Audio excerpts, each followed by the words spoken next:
আসসালামু আলাইকুম সবাইকে। তো আজকে একটা প্রেমের গল্প বলবো, মজার একটা প্রেমের গল্প। প্রেমটা হইছে আমার ফ্রেন্ডের সাথেই, বেসিক্যালি ছেলে ফ্রেন্ডের সাথে। এখন অনেকেই বলবেন, ইমাম ভাই আপনি কি গিয়েছিলেন? না রে ভাই, গিয়েছিলাম না, আসলে শয়তানি করতে করতে না কেমনে জানি হয়ে গেছে। এখন কেমনে জানি হয়ে গেছে বলতে, আমার ফ্রেন্ড আমার পাশে বসতো, ঠিক আছে? তো দিনের বেলা আমি ওর সাথে ক্লাস করতাম, আর দিনের বেলা ক্লাস করে যাওয়ার পরে রাত্রেবেলা, ঠিক আছে, তো ওর সাথে আমি ফোনে কথা বলতাম। তো ফোনে কথা বলতাম, আমার যে রেগুলার নাম্বার ছিল সেই নাম্বার দিয়ে কিন্তু ওর সাথে আমার কথা হইতো না। তো ওর সাথে কথা হইতো নতুন একটা আননোন নাম্বার থেকে। আর দুষ্টামিটা বা এই শয়তানিটা শুরু করছিলাম মেনলি আমি। সো ওরে ওরে ওরে ফোন ওরে ওরে ফার্স্টে আমি ফোন দিছি একটা মেয়ে কণ্ঠে।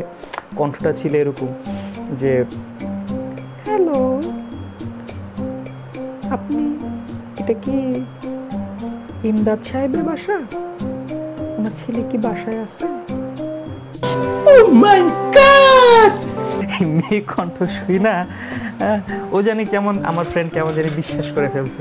তো বিশ্বাস করার সাথে সাথে তো ও তো তখনকার সময় কিন্তু মোবাইল বা কিছুদিন আগে, এখন মোবাইল তো এখন রিসেন্টলি অ্যাভেলেবেল হয়েছে, ঠিক আছে? তো মোবাইল তো তখন অ্যাভেলেবেল ছিল না। সো সে একটা মেয়ের কণ্ঠ শুনছে। তো শোনার পরে আমি একটু কথা বলে ফোনটা কেটে দিই। এরপরে সে আমারে ফোন দেওয়া শুরু করে, কন্টিনিউয়াস, একদিন দুই দিন, প্রায় প্রতিদিনই আমারে ফোন দিত। এখন আমি তো ভাই, আমার কোনো পার্সোনাল রুম ছিল না, তা আমি কি করতাম, ডাইনিং রুমে, হ্যাঁ, বা সবার সামনেই কথা বলতাম। আর আমার মা ওইখান দিয়ে চিল্লাইতো, ঠিক আছে? তো যখন চিল্লাইতো তখন মোটামুটি কন্ট্রোল করে নিতাম আর কি, হয়তো দূরে দৌড় দিতাম বা মিউট করে দিতাম, সামথিং এরকম। তখন তো আর এরকম মিউট করা বুঝতাম না, তারপরেও যতটুকু ইয়া করা যায়, ঠিক আছে, যে তুই কি করতাছিস, একটা ছেলের সাথে কথা বলতেছিস, এটা সেটা। তো যাই হোক, তো ওই যে বললাম, দিনের বেলা আমার ফ্রেন্ডের সাথে ক্লাস করতাম, আর মুস্কি মুস্কি হাসতাম, আর রাতের বেলা ওর সাথে কথা বলতাম। তো অনেক দিন এরকম কথা চলছে।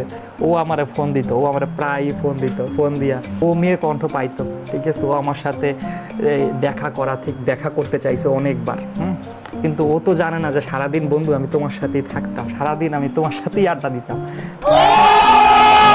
তো যাই হোক, অনেকবার দেখা করতে চাইছে, তা আমি তো দেখা করি না। মোটামুটি বলতে গেলে 3 থেকে 4 মাস কি 5 মাস ওর সাথে এভাবে কথা বলছি। বেচারা এত রিকোয়েস্ট করতো, মানে আমারও মেয়ে কণ্ঠ মোটামুটি, আমার মেয়ে কণ্ঠটা সাপোজ লাইক এরকম ছিল যে, একটু তো শোনাই স্যার, একটু শোনাই। তুমি কি করতেছো? তুমি খাওয়া দাওয়া করেছো? তোমার শরীর ভালো? নিজের যত্ন নিচ্ছ তো? এইভাবে কথা বলতাম, ঠিক আছে?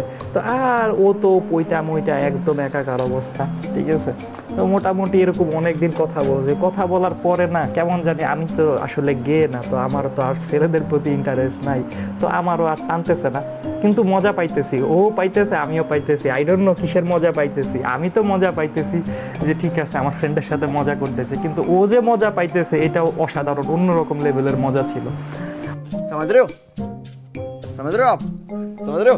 তো যাই হোক, এরকম যাও অনেকদিন যাওয়ার পরে তো ও তো জানে না। তো আমার ওই ফ্রেন্ডের নাম, আমরা ওকে ভালোবেসে মনু ডাকতাম, ওর নাম ছিল ময়মিনুল ইসলাম। ইভেন আমাদের কলেজের যত মেয়ে ফ্রেন্ডে ছিল, ওর কিন্তু প্রচুর মেয়ে ফ্রেন্ড ছিল, হ্যাঁ, কিন্তু লিটারেলি ও ওই ওদের সাথে প্রেম না করে বা ওদের সাথে ইয়ে না করে, হ্যাঁ, অন্ধকারে আমার সাথে সে কথা বলবে, অন্ধকারে সে আমার সাথে ডিল শুনবে। আই ডোন্ট নো আমার মধ্যে সে কি মজা পাইছে, আমার ওই মেয়ে কণ্ঠের মধ্যে। 2000 years later. তো অনেক দিন চলছে। তো চলার পরে নিজের কাছে বোরিং লাগছিল। বোরিং বলতে নিজের কাছেই আসলে নিজের বিবেকে বাঁধতেছিল যে কি করতেছি, একটা ছেলের সাথে কথা বলতেছি, ওর সাথে দেখা করব। ওর অনেক দিন ঘুরাইছি। বন্ধু, আমি তোমার কাছে সরি, আমি এতদিন ব্যাপারটা লুকায় রাখছি, হ্যাঁ। তো আজকে অনেক দিন পরে তোমার সাথে শেয়ার করতেছি, সবার সাথে শেয়ার করতেছি। আমি ভিডিওটা তোমারও ট্যাগ করব।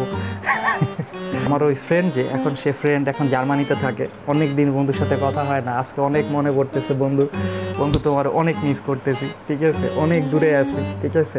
বাট আমি জানি আমি আমেরিকায় আছি, তুমি জার্মানিতে আছো। আমরা আজকে হোক, কালকে হোক, পরশু হোক, আমরা দেশে যাবোই, মিট করবোই। তবে এইটাই রিকোয়েস্ট, ওই সময়ের 3-4 মাসের জন্য, হ্যাঁ, আবার আমার সাথে পিটাপিটি করিও না, ঠিক আছে?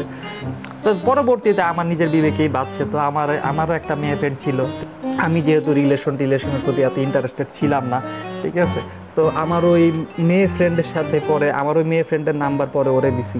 ওই মেয়ে ফ্রেন্ডের একটা কাহিনী ছিল যে আমার ওরকম প্রেম কলেজ লাইফে তো করতাম না ভাইয়া না, কিন্তু কি করতাম মানে জায়গা তো ছিলাম মানে দুষ্ট তো ছিলাম, তো কি করতাম কিন্তু এমনি চুলকাইতো। হ্যাঁ, আমার ফ্রেন্ডরা অনেকে প্রেম করতো ভাই করতো, এমনি চুলকাইতো। তো কি করতাম, কলেজে বেঞ্চ আছে না, বেঞ্চের উপরে, কারণ আমাদের তো মর্নিং শিফট ডে শিফট দুই শিফটে, মেয়েরা চলে যেতে পরে আমরা বসতাম, আবার সেই বেঞ্চে সকালবেলা যায় মেয়েরা বসতো। তো কি করতাম আমরা ওই বেঞ্চের উপরে আমাদের নাম্বার ফোন নাম্বার লিখে দিয়ে আসতাম। হ্যাঁ, জানি ব্যাপারটা শেষরামি ছিল, বাট ছোটোবেলায় তো মজাই লাগতো। তো একদিন দুই দিন এরকম নাম্বার লিখতে লিখতে না, তা আমার মনে পড়ে যে আমাদের মনে হয় 60টার মতো বেঞ্চ ছিল, সবগুলোর মধ্যেই মনে হয় আমার নাম্বার চলে গেছে, এরকম সামথিং। যাই হোক, তো ছোটবেলায় একটা গল্প। এরকম আমি একলা না ভাই, আমি এই যদি বলেন যে আমি একলাই দোষ করছি এরকম না, এরকম কিন্তু আমার ফ্রেন্ডরা অনেকেই এই কাজ করতো। হ্যাঁ, অনেকেই করতো, আমি অনেকের নাম জানি কিন্তু বলবো না। তো যাই হোক, এরকম নাম্বার টাম্বার দিয়ে আসতো, আবার কি করতো চিঠির মধ্যে নিয়ে নাম্বার দিয়ে আসতো, কাগজের মধ্যে দিয়ে আসতো। তো হঠাৎ করে একদিন একটা মেয়ে আমার ফোন দিয়া বসছে, ওর নাম ছিল নীলিমা। তো একদিন দুই দিন কথা হয়েছে ওর সাথে, 3 দিন কথা হয়েছে, মজা করি ঠিক আছে, কিন্তু ওই যে প্রেম ঘটিত ব্যাপারটা না, ওইটা কেমন জানি ওই কলেজ লাইফের কারণ পড়তাম তো পুলিশ কলেজে। হ্যাঁ, এত পড়ার প্রেশার বা এত কিছু, হ্যাঁ ওই রকম ভাবে যে করব ওই রকম আর হয়ে ওঠে না, যে সিরিয়াস ছিলাম না প্রেম রিলেতে। যে সাপোজ আমি যখন কলেজে পড়তাম, আমি সেকেন্ড ইয়ার উঠছি, তখন তখন ফার্স্ট ইয়ারের একটা মেয়ে, ঠিক আছে, ওই স্টেজে গান গাইছিল। পরে আমাদের একটা টিচার ছিল, নাম ছিল সুজিত স্যার। হ্যাঁ, আমরা সুজিত বলে ডাকতাম। হ্যাঁ, পুরা নামটা মনে নেই, ফিজিক্সের টিচার ছিল। তো স্যাররা যায় বলি, স্যার আমার একটা মেয়ের না পছন্দ হয়েছে।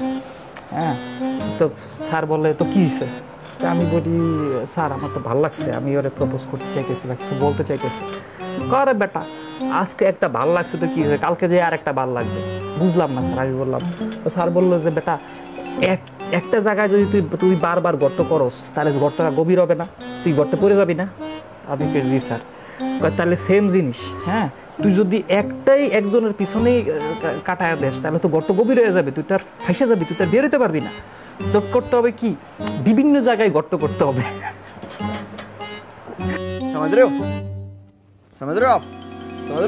উনি আমাকে এই বুদ্ধিটা দেয়। এই বুদ্ধিটা দেওয়ার পরবর্তীতে তো আমার মাথায় জিনিসটা ঢোকে, কথা তো সত্যি, কথা তো যায়, তাই না? তো যাই হোক, তো ও আমার একদিন ফোন আসছিল একটা। হ্যাঁ, তো একদিন দুই দিন 3 দিন কথা হয়েছে মাইয়ার সাথে। কথা হওয়ার পরে তারপরে যেহেতু আমার মনু বা আমার ময়ামিলের ফ্রেন্ডের সাথে আমার আবার একটু চলতেছে আর কি। হ্যাঁ, ও ভাই মারো মুঝে মারো। তো আমারও তো বিবেক আছে, বেচারা একটা ছেলেও হয়ে ছেলের সাথে এতদিন কথা বলতেছে, জিনিসটা তো হয়তো দেখলে হয়তো কাইন্দা একাকার করে ফেলাইবো।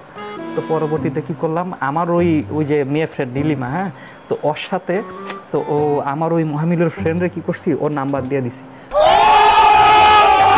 তো বন্ধু তুমি ওর সাথে কথা বলো। তো পরবর্তীতে ওরা কথাবার্তা বলছে, কয়দিন পরে মনে দেখা সাক্ষাৎ করছে, আমার বলছিল হ বন্ধু দেখা করছি। হ্যাঁ, তো এই তো যাই হোক, এটাই ছিল কলেজ লাইফের একটা মজার জিনিস, ঠিক আছে। তবে অনেকদিন কথা বলছি, অনেক মজা নিছি, বন্ধুর অনেক টাকা নষ্ট করছি, সরি ফর দ্যাট। তো বন্ধু আমি সবসময় মন থেকে দোয়া করি তুমি ভালো থাকো, সুস্থ থাকো। হ্যাঁ, জার্মানিতে আসো, ঠিক আছে।